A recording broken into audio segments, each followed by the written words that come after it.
আল্লাহ পাক সমস্ত পাপ মাফ করতে পারেন, কোন পাপ ছাড়া? শিরক। হ্যাঁ, তওবা করলে এখনই মাফ করতে পারেন ইনশাআল্লাহ। তো এই শিরকের পাপ থেকে আপনাকে বাঁচাবে কোন সূরা? সূরা কাফিরুন। তেলাওয়াত করেন, দেখবেন শিরক আপনি চিনে ফেলবেন ইনশাআল্লাহ, সেখান থেকে আপনি দূরে থাকতে পারবেন ইনশাআল্লাহ। আর শিরক থেকে বাঁচার জন্য একটা কিতাব আমি সাজেস্ট করেছি অনেকবার, কিতাবুত তাওহীদ। কোন কিতাব? কিতাবুত তাওহীদের শারাহ বা ব্যাখ্যা আছে, অনেকগুলো প্রকাশনা থেকে বের হয়েছে, কিনতে পারেন। বাংলায় অনুবাদ করা আছে, বইটা পড়তে পারেন। তবে বইটা একটু কঠিন, অনেকে হয়তো বুঝতে পারবেন না সব কিছু। যেটাই বুঝবেন না, স্থানীয় বড় আলেম যিনি আছেন, হকপন্থী আলেম, তার কাছে গিয়ে জিজ্ঞাসা করবেন। একা একে পণ্ডিত হতে যাবেন, একা একে পণ্ডিত হয়ে গেলে সমস্যা। ওই যে এক শ্রেণী বের হয়ে গেছে যে কোরআন মানলেই হবে, হাদিস মানার কোনো দরকার নেই, আছে না? হ্যাঁ, এই যে বেশি পণ্ডিত এখানে কোরআনের দলিলকে অগ্রাহ্য করলো।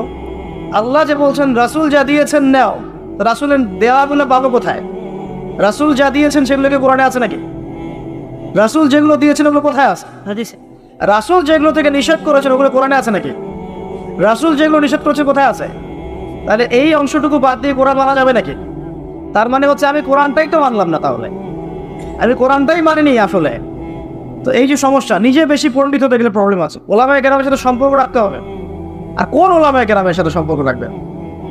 যাদের সকালের ফতোয়া দুপুরের একটা পিটানিতে রাত্রে চেঞ্জ হয়ে যায়। সকালে একটা ফতোয়া দিয়েছে, ওই ফতোয়া দেওয়ার কারণে দুপুরে একটা মাইর খাইছে, রাত্রেবেলা সেই ফতোয়া চেঞ্জ, হকপন্থী হয়ে গেল। এমন বহু আছে, মানে এমন কিছু মতাদর্শ নিয়ে চলে যেগুলো নিয়ে চললে জীবনে কোনো বাধা বিপত্তির অবকাশ নাই। সারা জীবন দাওয়াতি কাজ করেই যাবে, কেউ একটু শব্দও করবে না তার বিরুদ্ধে। রাসূলুল্লাহ সাল্লাল্লাহু আলাইহি ওয়াসাল্লামকে 23 বছরে এত মার খেতে হলো কেন তাহলে? আমাকে একটা প্রশ্ন উত্তর দেন।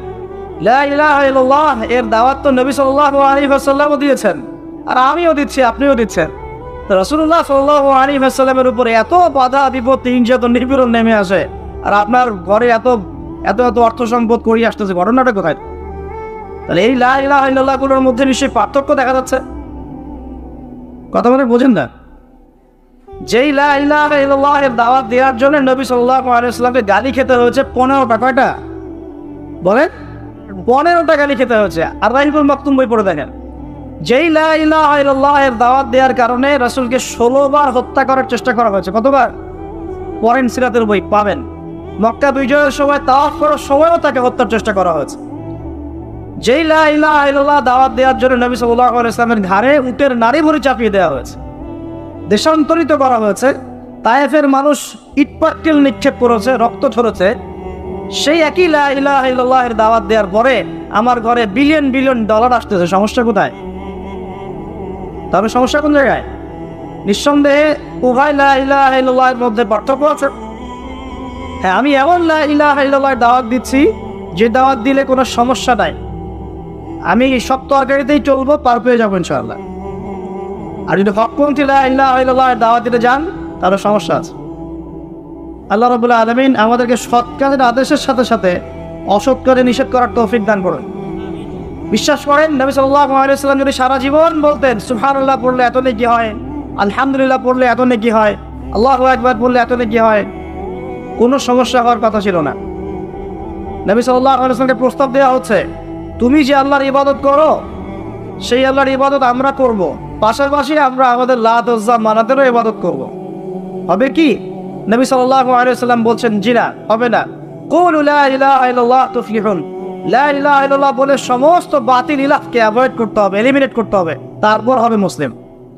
এখন আপনি 5 ওয়াক্ত নামাজও পড়বেন মাশাআল্লাহ, এদিকে সুদও খাবেন, আপনি রমজান মাসে সাওমও রাখবেন মাশাআল্লাহ, আপনি ঘুষও নেবেন, আপনি এদিকে দান সদকাও করবেন, আবার যাকাতও দিবেন না, এদিকে মাশাআল্লাহ আপনি তাহাজ্জুদ পড়বেন, পর্দা মানবেন না।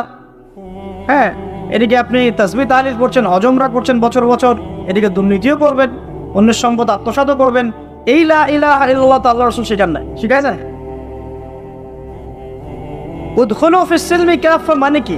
তোমরা পরিপূর্ণরূপে ইসলামে কি করো? প্রবেশ করো। এখন ইসলামে পরিপূর্ণ প্রবেশ মানে কি? নামাজও করবেন, সুদও খাবেন, আর এদিকে রোজাও রাখবেন, ঘুষও খাবেন, এদিকে হজ উমরা করবেন, বোনের সম্পত্তি মেরে খাবেন। এগুলো কি লা ইলাহা ইল্লাল্লাহ শিক্ষা? মনে রাখবেন, লা ইলাহা ইল্লাল্লাহ এর হকপন্থী ওলামায়ে কেরাম যারা, সোহবতে গিয়ে পরে দিন শিখবেন ইনশাআল্লাহ। পারবেন না? এটা চেনার জন্য আপনাকে এত কষ্ট করতে হবে না, এত কষ্টের প্রয়োজন নাই। খালি দেখবেন যে কাদের দাওয়াতে বাধা বিপত্তি নেমে আসে আর কাদের আসে না। এতটুকু চোখ কান খোলা রাখলেই বুঝতে পারবেন ইনশাআল্লাহ আযজা ওয়া জাল। এই জন্য একজন মজলুম বলেছিলেন যে তাকে মৃত্যুর সময় বলা হচ্ছে কালিমা পড়েন। কি পড়েন? কালিমা পড়েন। সে বলছে যে আমাকে কোন কালিমা পড়তে বলছে? যে কালিমা তোমরা পড়ছো সেই কালিমা পড়ার পর তোমাদের রুটি রুজির ব্যবস্থা হচ্ছে, আর আমি যে কালিমাটা পড়েছি এই কালিমার জন্য তুমি এসেছো আমার গলায় আজকে ফাঁসির কাষ্ট চলা। এই হচ্ছে অবস্থা। প্রিয় ভাইরা, দুনিয়ার জীবনটা চূড়ান্ত নয়। এখানে সফল হতে হলে একটা আয়াতেই যথেষ্ট আপনার জন্য। আজকে রাসূল যা দিয়েছেন নিয়ে নেন, যা দেন নাই ছেড়ে দেন, যা নিষেধ করেছেন ছেড়ে দেন, ব্যাস। আর কিচ্ছু করতে হবে। ঘুমানো থেকে শুরু করেছি আপনার জন্য, আমি একটু গুছিয়ে দেবো আপনাকে সারাদিন, তারপর শেষ করে দিব সব। এবার আপনি ডান পাশে কাত হচ্ছেন, হয়ে বলবেন আল্লাহুম্মা বিইসমিকা আমুতু ওয়া আহইয়া। তার আগে যদি সম্ভব হয় 33 বার সুবহানাল্লাহ, 33 বার আলহামদুলিল্লাহ, 34 বার আল্লাহু আকবার পড়ে আপনি ঘুমিয়ে যাবেন।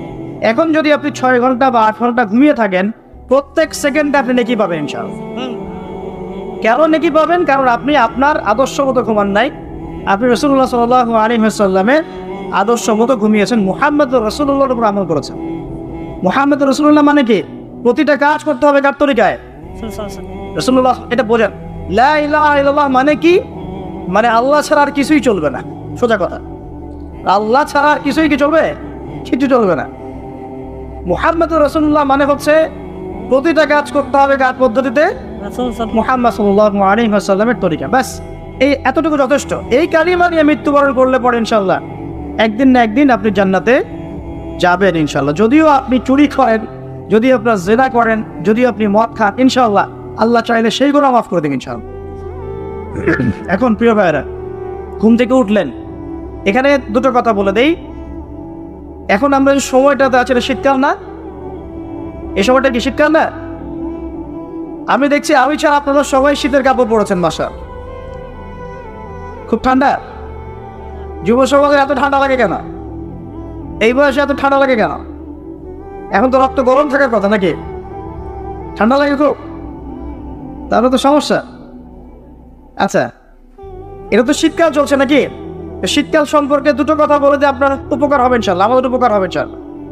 একটা হাদিসে আসছে যে শীতকালটা হচ্ছে মুমিনদের জন্য গনিমত। মুমিনদের জন্য কি গনিমত? মানে হচ্ছে একটা সম্পদ, যে সম্পদটা যুদ্ধ করে লব্ধ করতে হয়, কিন্তু এখানে কোনো যুদ্ধের প্রয়োজনই হচ্ছে না। গনিমত, উপহার, গিফট।